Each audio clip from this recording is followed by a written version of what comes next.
The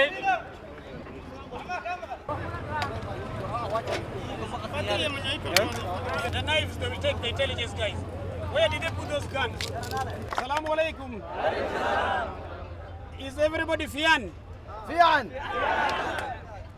I want to thank all of you, the people of Kurtunwarey. I am thanking you for not fearing AMISOM.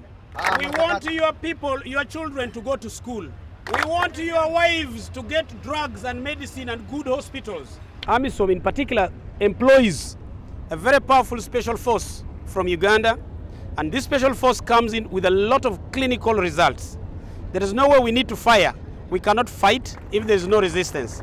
So we entered Kurtunwarey without a single bullet that has been shot. Reason, we don't have to fire if we have not been fired at.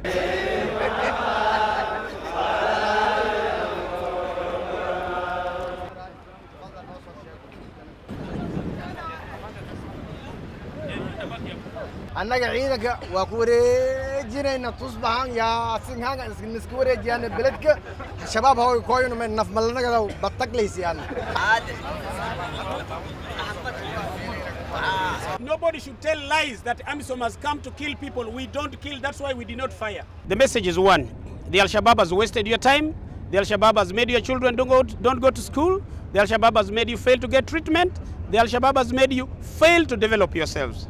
AMISOM, in conjunction with the government of Somalia, is here to make all these things come, to make you be able to get humanitarian assistance, to make your children go to school, to make all your women get all the basic requirements that a human being loves.